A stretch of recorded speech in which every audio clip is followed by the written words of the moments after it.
류시화라는 시인이 있는데 이분이 인도 여행을 수차례 다녀옵니다. 인도 여행을 다녀와서 하늘 호수로 떠난 여행, 인도를 하늘 호수로 이렇게 비유하면서 거기서 받은 인사이트를 책으로 기록하게 됩니다. 그 내용 중에 이런 내용이 나옵니다. 류시화 시인이 이 럭셔, 인도의 이 자전거 택시 같은 거죠. 3륜 자전거 택시를 타고 가는데 이 택시 운전사가 이 말을 했대요. 눈에 눈물이 없으면 그 영혼에 무지개가 없다. 와, 운전사가 철학적인 이야기를 했다고 합니다. 그 감동을 받은 그런 이야기가 적혀 있습니다. 안톤 슈낙의 우리를 슬프게 하는 것들, 여러분 기억나십니까? 고등학교 때 우리 국어책에도 나왔었는데 유명한 수필이죠. 이런 내용이 있습니다. 울고 있는 아이의 모습은 우리를 슬프게 한다.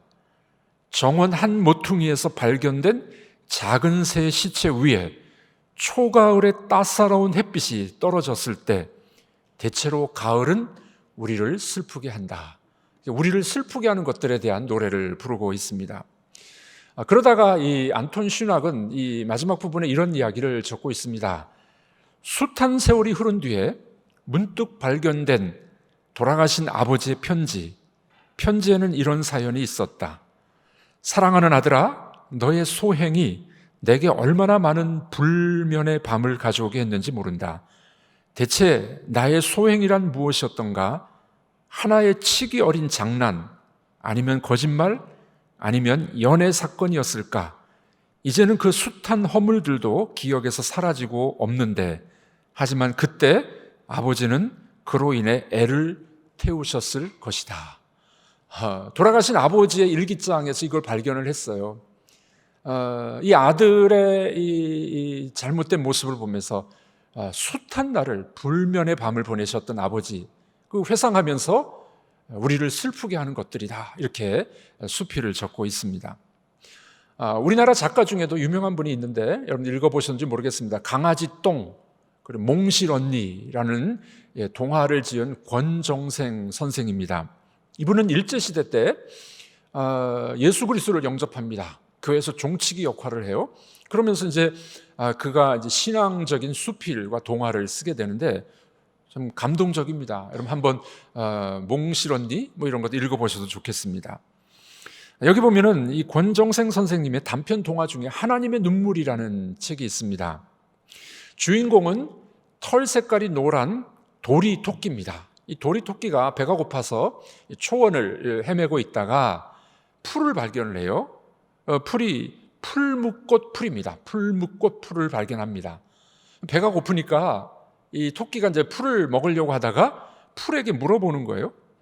동화니까 이렇게 대화가 가능하겠죠? 이 풀묵불 이 풀은 바들바들 떨고 있었습니다. 토끼가 물어보죠. 꽃 풀아, 내가 너를 먹어도 되겠니? 풀이 바들바들 떨면서 이렇게 대답을 합니다. 갑자기 그렇게 물으면 내가 뭐라고 대답하겠냐? 죽느냐 사느냐 하는 대답을 제 입으로 말할 수 있는 사람이 세상에 몇이나 되겠니? 차라리 먹으려면 묻지 말고 그냥 먹어. 이렇게 풀이 대답을 합니다. 그때 이 도리토끼는 마음이 약해가지고 풀을 먹지를 못해요. 종일 쫄쫄 굶습니다. 배가 고파 울다가 토끼가 하나님 앞에 물어봅니다. 하나님은 뭘 먹고 살고 계시나요? 그 하늘에서 음성이 들려옵니다. 나는 보리수나무 잇을 하고 바람 한 줌, 그리고 아침 햇볕 조금 먹고 산단다. 우와, 하나님, 그럼 저도 하나님처럼 그렇게 먹고 살 수는 없을까요? 보리수나무 잇을, 바람 한 줌, 아침 햇볕 먹고 살게 해주세요. 하나님이 대답입니다. 그렇게 해주지. 하지만 지금은 안 된단다. 이 세상 모든 사람이 너와 같이 목숨을 소중히 여기는 때가 됐을 때 그렇게 할 수 있을 것이야. 그러나 금방 그렇게 안 된단다. 세상 모든 사람들이요? 그래, 세상 모든 사람들이. 하나님은 이렇게 힘주어 말을 합니다. 이 세상 사람들은 서로 물고 먹고 뜯어먹고 서로 죽이려고 그래. 그래서 내가 그 시간을 기다리기가 너무 어렵단다. 남을 해치고 있단다. 그때 하늘에서 물방울 한 방울이 떨어집니다. 하나님의 눈물이 떨어집니다. 여러분, 하나님도 우실까요? 하나님도 울고 계실까요? 신약에 보면은 하나님이신 예수님께서 우시는 장면이 여러 번 나옵니다. 어떤 장면인가요? 그의 친구였던 나사로가 죽었을 때 나사로의 무덤 앞에서 예수님은 울고 계십니다. 또 이 예루살렘이 망할 것을 예견하시면서 예루살렘아 예루살렘아 하면서 예수님이 우십니다. 예수님은 병약한 자, 어려운 자, 마음이 상한 자들을 보시면서 예수님은 애통해 하셨고 예수님은 우셨던 분이셨던 것입니다. 구약에서는 하나님이 우실까요? 오늘 본문이 그 대표적인 본문이 됩니다. 하나님도 울고 계세요. 오늘 본문 18절과 21절을 우리 함께 읽어보도록 하겠습니다. 슬프다 나의 근심이여 어떻게 위로를 받을 수 있을까? 내 마음이 병들었도다. 딸 내 백성이 상하였으므로 나도 상하여 슬퍼하며 놀라움에 잡혔도다. 네, 이 슬픔은 하나님의 슬픔입니다. 그의 백성들을 향한 하나님 아버지의 눈물이 여기 나오고 있는 것을 보게 됩니다. 하나님의 마음이 병들었습니다. 그것을 알고 있는 예레미야 선지자도 울고 있습니다. 예레미야 선지자의 별명이 눈물의 선지자가 아니겠습니까? 백성들이 뭐라고 이야기합니까? 하나님이 안 계시니 우리가 지금 슬퍼요, 우리가 힘들어요. 이 백성들이 그렇게 이야기해요. 19절 상반절인데 한번 들어보겠습니다. 읽어보겠습니다. 딸 내 백성이 심히 먼 땅에서 부르짖는 소리로다. 여호와께서 시온에 계시지 아니한가? 그의 왕이 그 가운데 계시지 아니한가? 이스라엘 백성들의 말은 뭐냐면은 하나님이 우리 속에 계시지 않고 예루살렘에 계시지 않으니 우리가 이렇게 고통을 당해. 하나님에게 문제가 있는 것처럼 이렇게 이야기를 합니다. 근데 오늘 본문은 그렇게 이야기하고 있지 않습니다. 그들의 고통과 눈물은 하나님 때문이 아니라 자기 자신들 때문이었어요. 그의 백성들이 우상 숭배, 하나님도 섬기고 돈을 더 사랑하고 우상 신상에 절하고 그들이 올바른 예배를 드리지 못했던 그로 인해서 바벨론 포로로 잡혀갔던 겁니다. 그래서 오늘 본문 19절 하반절에서는 그 답을 주고 있죠. 왜 그렇게 어려운지를 이야기합니다. 읽어보겠습니다. 그들이 어찌하여 그 조각한 신상과 이방의 헛된 것들로 나를 경노하게 하였는고 하시니. 그렇죠. 이 백성들이 포로로 잡혀가서 고통 중에 있는 이유는 우상을 숭배했던 거예요. 하나님도 섬겼지만 우상을 더 좋아했던 거예요. 헛된 예배를 드렸고 그들의 잘못된 예배 때문에 포로로 잡혀가지 않았습니까? 자, 이렇게 바벨론의 포로로 잡혀간 이스라엘 백성들이 또 울부짖는 겁니다. 배가 고파 울부짖는 거예요. 21절 참혹한 모습이 여기 등장합니다. 21절 읽어보겠습니다. 추수할 때가 지나고 여름이 다하였으나 우리는 구원을 얻지 못한다 하는도다. 네, 포로로 잡혀가서 노예 생활을 하는 겁니다. 추수 때가 지났는데도 먹을 게 없는 거예요. 그 하나님 앞에 부르짖고 울고 있는 모습, 여기서 우리는 볼 수가 있습니다. 여러분들, 그 자기 백성이 울부짖고 배고파하는 모습을 봤을 때 하나님이 얼마나 마음이 아프셨을까요? 혹시 여러분들의 자녀들이 타지에 가서 먹을 게 없어서 울고 있다면 우리 부모의 마음이 어떠하겠습니까? 지난 여름방학 때 제 아들이 이제 공부하고 왔어요. 집에 왔는데 살이 한 3kg 정도 빠졌대요. 아침을 잘 안 먹었답니다. 그래서 다이어트 했나 그렇게 생각을 했는데 돈 아끼려고 아침을 안 먹었대요. 이 녀석아 아빠한테 전화하면 돈을 보내줄 텐데 왜 안 먹었느냐고 돈 아끼려고 그랬대요. 그 말을 듣자 제 마음이 좀 찡했습니다. 여러분, 우리 자녀들이 타지에 나가서 제대로 못 먹고 힘들고 어려운 상황이란 부모의 마음이 어떠하겠습니까? 지금 하나님이 지금 그렇게 울고 계신 거예요. 바벨론의 포로로 잡혀갔습니다. 추수 때가 지났는데 우리가 구원을 얻지 못하네요. 먹을 게 없습니다.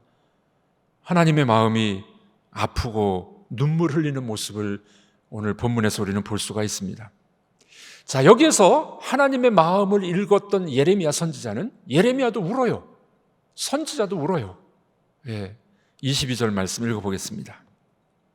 길르앗에는 유향이 있지 아니한가? 그곳에는 의사가 있지 아니한가? 내 백성이 치료를 받지 못함은 어찌 됨인고? 네, 이런 그들의 고난과 어려움을 본 예레미야는 한 걸음 더 나아가서 이들의 고통과 슬픔을 치료할 수 있을 방법이 있는데 이들이 찾아오지 않는다는 거예요. 그게 어디입니까? 길르앗으로 오지 않았다는 거예요. 길르앗에는 유향이 있었고 길르앗에는 의사가 있었는데 오지 않는다고 슬픔의 노래를 부르고 있는 겁니다. 여러분, 길르앗이 어딘가요?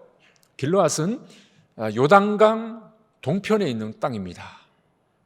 이스라엘 백성들이 출애굽해서 이제 요단강을 건너가서 가나안 땅에 들어가야 되는데 두 지파 반이 이 요단 동편이 너무 좋다는 거예요. 초장이 있고 먹을 게 있고 유향이 있고 의사가 있고 그러다 보니까 안 넘어가겠다는, 요단강을 안 건너가겠다는 겁니다. 그래서 남은 지파가 누굽니까? 루벤, 갓, 므낫세 반 지파, 이 두 지파 반이 길르앗 땅에 살고 있었어요. 거기가 길르앗입니다. 자, 그런데 오늘 예레미야는 뭐라고 이야기합니까? 왜 길르앗으로 가지 않느냐? 길르앗으로 가야 될 이유가 있다는 겁니다. 첫 번째 이유는 뭐냐면은 거기에 유명한 유향이 있다. 향료가 있는 겁니다. 유향은 향료의 일종입니다. 성경에 보면 두로와 애굽에 이 유향을 수출했다고 합니다. 길르앗에서 생산되는 유향은 유명한 약재로 사용되기도 했습니다. 유향은 향나무 옆구리에서 흘러내리는 그 액체입니다. 이 유향은 질병을 치료했다고 합니다. 그때 당시 비싼 명약으로 유명했다고 합니다. 피부를 아름답게 해주고 향기 나는 화장품도 만들기도 했다고 합니다. 자, 여기 길르앗에 유향이 있는데 왜 길르앗으로 가지 않느냐? 왜 그렇게 이야기했을까요? 여러분, 길르앗에 가면 유향이 있어요. 약재가 있어요. 치료를 받을 수 있어요. 이 말씀은 오늘 우리 시대에는 어떤 말씀일까요? 길르앗의 유향 되신 예수 그리스도께 왜 가지 않느냐? 예수님이 우리를 위해서 피 흘리신 보혈의 피, 그 보혈의 피로 나가면은 치료를 받을 수 있는데, 구원을 받을 수 있는데 왜 예수님께 나가지 않느냐? 그런 말씀이라는 것입니다. 여러분들, 우리들도 이 시간에 예수님께 나아가기만 하면 우리의 질병과 우리의 문제와 우리 구원의 문제도 치료받게 될 줄로 믿습니다. 예수님의 보혈로 우리를 덮어주실 때 우리의 모든 문제들이 해결될 줄로 믿으시기를 바랍니다. 예수의 보혈보다 더 귀한 명약은 없습니다. 예레미야 선지자의 안타까움, 그것은 바로 그 백성들이 길르앗으로 가지 않았다, 유향을 찾지 않았다라고 울고 있었던 것이었습니다. 여러분들, 오늘 이 아침에 예배를 드리시면서 여러분들도 길르앗의 유향 되신 예수 그리스도를 바라보시기를 바랍니다. 그분 앞에 나오시기를 바랍니다. 그분이 여러분들의 아픔과 문제들을 치료해 주실 줄로 믿습니다. 자, 두 번째 이유는 길르앗으로 왜 가지 않느냐? 길르앗에는 의사가 있었어요. 의사가. 오늘 본문에 그렇게 이야기하죠. 여기서 의사는 당시 길르앗의 의사도 있었지만 옛날에 의사는 뭐 이렇게 오늘날 같은 그런 의료 혜택이 아니었죠. 그럼에도 의사가 있었어요. 여기 의사는 뭘 말을 하고 있을까요? 그것은 만병의 의사 되신 예수 그리스도 하나님께 나오라는 말씀이에요. 포로로 잡혔습니다. 질병 가운데 고통합니다. 먹을 게 없어서 울고 있습니다. 왜 길르앗으로 오지 않느냐? 하나님께로 돌아와라 라고 부르짖는 선지자의 음성입니다. 여러분, 우리 주님은 우리를 창조하신 창조자인 줄로 믿습니다. 창조하신 분이 우리의 질병도 치료해 주실 줄로 믿습니다. 어떤 암 환자가 하나님께 기도했대요. 하나님, 저 암에 걸렸어요. 하나님은 암도 고치실 수 있으시죠? 하나님의 대답입니다. 암. 길르앗의 의사가 되신 하나님 앞에 나아가라. 여러분들, 이 세상의 의사들은 오진을 할 수도 있습니다. 수술하다가 실패할 수도 있습니다.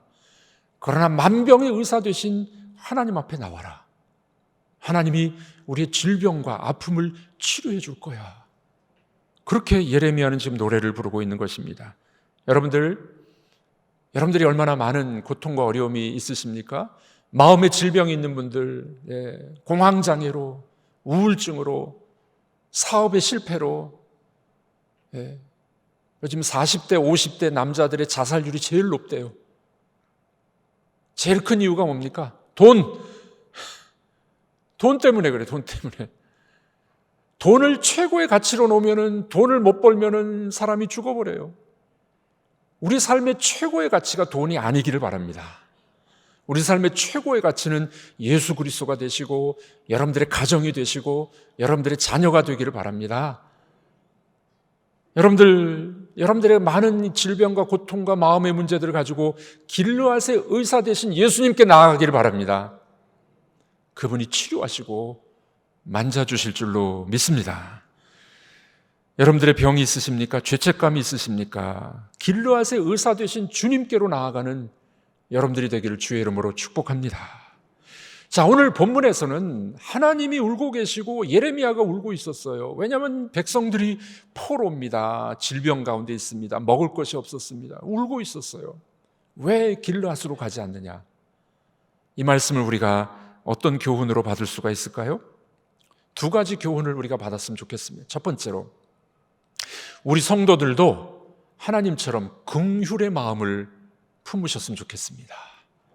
자, 우리 한번 따라해 보겠습니다. 하나님, 저에게도 긍휼의 마음을 주옵소서. 네, 하나님은 그의 자녀들의 아픔을 보시면서 마음이 아프셨어요. 울고 계셨어요. 긍휼의 마음, 불쌍히 여기는 마음입니다. 근데 이게 쉬운 일인가요? 우리 살다 보면은 마음에 안 드는 사람, 나를 슬프게 하는 사람, 나를 힘들게 하는 사람 보면은 불쌍히 여기는 마음이 아니라 그냥 막 그러죠. 이게 쉬운 일이 아닙니다. 긍휼히 여기는 마음을 갖는 거 쉬운 일이 아닙니다. 저도 좀 그랬어요. 지금도 완벽하지 못합니다. 예전에 제가 마음에 안 드는 사람이 좀 있었는데, 누구냐면은 자기 자랑 많이 하는 사람, 잘난치 하는 사람 만나면은 좀 마음이 불편해요.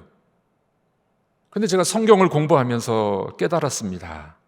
하나님의 마음은 내 마음을 슬프게 하는 사람이나 내 마음에 안 드는 사람이라도 불쌍히 여겨주라는 거예요. 긍휼히 여겨주라는 겁니다. 좀 배워가고 있습니다. 아직도 멀었습니다만은, 여러분들, 내 마음에 들지 않는 사람, 나를 힘들게 하는 사람 미워하거나 피하지 말라는 겁니다. 우리가 배워야 될 건 뭐라고요? 하나님 아버지의 마음 긍휼히 여겨주는 겁니다. 그러므로 우리 기도가 좀 바뀌었으면 좋겠어요. 하나님, 저 인간 힘들어 죽겠어요. 그러다가 어떻게 해요? 하나님, 저 인간 불쌍히 여겨주옵소서. 참 불쌍합니다. 긍휼히 여겨주옵소서. 여러분, 우리가 아직 갈 길이 멀지만은 하나님 아버지의 마음을 닮으셔서 긍휼의 마음을 담는 여러분들이 되시기를 바랍니다. SBS 뉴스에서 감동적인 뉴스가 하나 있었습니다. 서울의 남곡동에 목회하고 있는 베이비박스를 운영하는 목사님입니다. 이 목사님은 이제 이 주사랑 공동체라는 것을 만들었는데, 그의 아들이, 이 이름은 은만이인데, 은만이가 뇌성마비로 태어났어요. 25년 동안 이 은만이, 이 뇌성마비 아들을 키우면서 그 마음이 얼마나 아팠겠습니까? 말도 제대로 못하고 걸음걸이도 제대로 안 되는 그 아들을 키우면서 그 목사님 마음속에 긍휼의 마음이 생긴 거예요. 내 아들뿐만 아니라 이런 사람들이 얼마나 많이 있을까? 그 베이비박스를 만들어서 운영을 하게 됩니다. 이 주사랑 공동체가 언론에 보도되면서 더 많은 아이들을 버리는 일들이 생기게 됐답니다. 아이들을 놓고 가면서 이런 쪽지가 있었대요. 죄송합니다. 저를 찾지 말아주세요. 이렇게 쓰고 간 엄마들이 누구냐면 고등학교 1학년, 2학년짜리 미혼모들이에요. 아이들을 버리고 간 거죠. 근데 목사님이 그 아이들을 불쌍히 여겨서 케어하고 돌봐주고 입양하기도 하고 입양을 보내기도 하고 그런 일을 했다고 합니다. 목사님이 그런 이야기 합니다. 하나님 아버지의 마음, 긍휼의 마음이 있다 보면은 그런 일들이 가능하게 된다는 겁니다. 그럼 남자분들 이런 이야기 들어보셨습니까? 남자는 태어나서 3번만 울어야 된다. 뭐 그런 속설이 있습니다. 언제입니까? 태어날 때, 그리고 부모님이 돌아가셨을 때, 그리고 조국을 잃었을 때 남자는 3번 울어야 된다. 맞는 말인 것 같기도 하고 또 맞는 말은 아닌 것 같습니다. 어쨌든 뭐 값싼 눈물을 흘리지 말라는 그런 의미가 되겠습니다만은, 그러나 우리 성도들은 흘려야 될 눈물이 있지 않을까요? 성도들의 귀한 눈물 뭘까요? 영혼을 위한 눈물입니다. 여러분들의 자녀들이 아직 주님을 모르고 세상 길로 가고 있는 자녀들, 아직 구원받지 못한 하나님의 사람들이 있다면 그들을 위해서 우리가 눈물을 흘리고 울어야 되질 않겠습니까? 여러분, 구원받은 성도들이라면 하나님 아버지의 마음, 예레미야 선지자의 마음을 우리도 닮을 필요가 있지 않을까요? 처음에 인용했던 안톤 슈낙은 우리를 슬프게 하는 것들 쭉 나열하다가 결론을 내립니다. 이렇게 결론을 내려요. 세상에서 가장 슬픈 것은 나를 아는 사람으로부터 잊혀져 가는 일이다. 참 슬픈 일이겠죠. 나를 아는 사람들로부터 내가 잊혀져 가는 건 슬픈 일이에요. 그런데 가만히 생각해 보면 이 말은 너무 자기중심적이지 않은가요? 너무 자기중심적이에요. 그러나 우리 성도들은 어떻습니까? 우리들의 진정한 슬픔은 영혼을 사랑하는 마음, 그들을 위해서 기도해 주는 마음, 멸망당하는 사람들을 향한 그 사랑의 마음, 불쌍히 여기는 마음, 그것이 우리에게 필요하지 않을까요? 우리 이제 사랑방 전도 축제를 시작을 하는데 여러분들 잃어버린 영혼을 위해서 아버지의 마음을 가져보시지는 않겠습니까? 두 번째 교훈입니다. 마지막입니다. 오늘 이 말씀을 통해서 우리가 어떤 교훈을 받을 수 있을까요? 자녀와 교회와 민족을 위해서 울 줄 아는 사람이 되어야 된다는 겁니다. 하나님과 주님을 본받은, 하나님의 마음을 본받은 사람은 자녀를 위하여, 교회를 위하여, 또 나라와 민족을 위해서 울 줄 아는 사람이 되어야 됩니다. 여러분, 거리에 나가면은 현수막들을 이렇게 보죠. 우리 정치인들이 붙여놓은 현수막. 호남의 현수막과 영남의 현수막이 다릅니다. 아시나요? 네. 서울 경기권에 가면 같이 붙어 있습니다. 여러분들, 국가나 정치 지도자들을 비판하는 현수막은 누구든지 할 수 있어요. 또 우리들도 비판의 소리는 다 할 수 있어요. 정말 국가를 위해서 기도하는 사람은 얼마나 될까요? 정치인들을 비판은 하지만 그들을 위해서 기도해 주는 사람은, 울 줄 아는 사람은 얼마나 될까요? 이게 그리스도인이에요. 똑같이 비판하고 국가를 비판하는 자리에 있다면 똑같은 세상 사람들, 그들을 불쌍히 여기고 기도해 주는 사람은 그리스도인입니다. 오늘 본문에 예레미야와 하나님의 마음은 그들을 불쌍히 여기는 마음이 있었습니다. 예수님께서도 우셨어요. 십자가를 지고 올라가시는데 백성들이 울고 있었습니다. 그때 예수님 뭐라고 말씀하십니까? 그 여인들을 향하여 나를 위하여 울지 말고 너와 너의 자녀들을 위해서 울어. 우리 한번 본문을 보겠습니다. 누가복음 23장인데 읽어보겠습니다. 예루살렘의 딸들아 나를 위해 울지 말라. 너희와 너희 자녀를 위해 울라. 예수님 뭐라고 말씀하십니까? 너와 너의 자녀들을 위해서 울어라. 여러분들 국가를 위해서 울며 기도해 보신 적 있으신가요? 자녀들을 위해서는 아마 좀 하실 것 같습니다. 저도 새벽에 기도할 때 여러 가지 기도, 교회를 위해서, 성도들을 위해서, 아픈 자들을 위해서 기도하다가 맨 마지막에 자녀를 위해서 기도해요. 자녀를 위한 기도를 할 때 아버지의 눈물, 어머니의 눈물이 있지 않습니까? 여러분들 자녀를 위해서 한번 울어보십시오. 기도해 보십시오. 하나님의 역사가 일어나게 될 줄로 믿습니다. 저희 어머니는 그 동생 밑에 남자 동생, 저희 외삼촌이 되시죠. 외삼촌에서 40년간 기도하셨어요. 저희 외삼촌이 군대 가기 전에는 이제 신학을 공부했었는데 군대 가서 장교로 군대를 갔는데 타락하는 바람에 예수님을 떠났어요. 이제 믿음도 떠나고 이제 신앙생활도 안 하고 저희 어머님이 한 40년을 동생을 위해서 울면서 기도하셨어요. 외삼촌이 70대기 전에 회개하고 다시 돌아오셨어요. 안수 집사님 되고 몇 년 전에 이제 하늘나라 가셨습니다. 제가 그 모습을 보면서 와, 어머니의 눈물의 기도는 역사하는 힘이 있구나 배웠습니다. 여러분, 마음에 들지 않는 자녀들, 속상한 자녀들, 속상한 남편, 아내, 가정과 가족들을 위해서 울어보셨습니까? 기도해 보셨습니까? 어머니의 눈물은 역사하는 힘이 있는 줄로 믿습니다. 눈에 눈물이 없는 사람은 그 영혼에 무지개가 없다. 맞는 말입니다. 자녀와 교회와 국가를 위해서 울 줄 아는 성도들이 되셨으면 좋겠습니다. 이스라엘 사람들은 하나님 앞에 기도하다가 울면서 기도하다가 눈물병에 받았어요. 이렇게 눈물병에 받아. 하나님, 제 눈물입니다. 하나님이 그 눈물을 보시고 기억하시고 응답해 주셨다는 겁니다. 여러분, 우리들 이 시대는 눈물이 없는 시대예요. 네. 드라마 보면서는 우는데 자녀를 위해서 기도하지 않습니다. 교회와 국가를 위해서 잘 기도하지 않습니다. 눈물이 없는 시대예요. 텔레비전 앞에서는 울 줄 아는데 하나님 앞에 앉아서 우는 사람들은 얼마나 될까요? 목사님들도 잘 기도하지 않습니다. 장로님들도 잘 기도하지 않습니다. 하나님은 기다리고 계시는데 여러분들의 눈물의 기도가 역사가 일어나게 될 줄로 믿습니다. 눈물이 없는 분들 인공 눈물을 한번 넣어 보십시오. 눈물이 없으면 눈이라도 찔러가지고, 눈에 눈물이 없으면 그 영혼에 무지개가 없대요. 역사가 일어나지 않습니다. 옛날에 어떤 덕망이 있는 목사님이 계셨는데 어느 집사님이 찾아왔습니다. 불량한 아들 때문에 속상해서 목사님에게 와서 상담을 합니다. 목사님, 제 생각에는 이 경건한 목사님이 저희 집에 오셔서 함께 살면 제 아들이 좀 변할 것 같습니다. 이거 난감하네요. 목사님이 이제 고민을 하다가 그 집에 갑니다. 그 아들 방에 가서 함께 이제 먹고 자고 함께 지내게 됩니다. 얼마나 힘들었을까요? 이제 뭐 하루 이틀, 일주일, 2주일 정도 지날 때는 아들이 조금 뭐 변하는 것 같더니만 역시나 좀 시간이 가니까 이 아들이 계속 뭐 나쁜 짓만 하고 집을 나가고 힘들게 굴었습니다.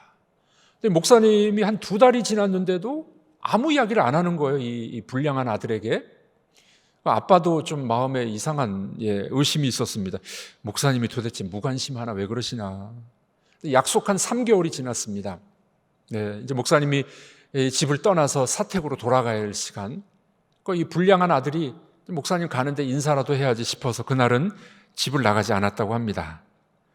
근데 목사님이 이제 집을 나서면서 이 아들에게 한 가지 부탁을 해요. 내 신발끈을 잘 못 묶겠는데 내 신발끈을 좀 묶어줄래? 이 아들이 목사님의 부탁이니까 신발끈을 묶어주는 거예요. 근데 목사님 조용히 계시다가 이 아들이 신발끈을 묶는데 그 손등에 눈물이 떨어진 거예요. 목사님이 울고 있었어요. 자기를 위해서 울고 있었습니다. 3개월 동안 한마디 꾸중도 안 했는데 이 목사님이 이 아들을 위해서 3개월 동안 계속 기도하고 울면서 기도했던 거예요. 드디어 이 아들이 목사님의 눈물을 보고 변했습니다. 변했어요. 여러분, 사람이 변하는 거는요, 우리가 치료받고 변하는 것은 사랑과 관심과 눈물밖에 없어요. 우리가 징계를 받고 고난을 당할 때도 변할 수도 있지만 사랑과 눈물로 사람은 변하게 되어 있습니다. 여러분들 속상한 자녀들이 계십니까? 남편 때문에 여러분들 힘드십니까?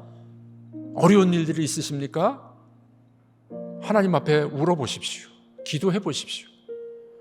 우리 하나님께서 때가 되면 역사하셔서 해결될 줄로 믿습니다. 그 눈에 눈물이 있는 자는 그 영혼에 무지개가 피어나게 될 줄로 믿습니다.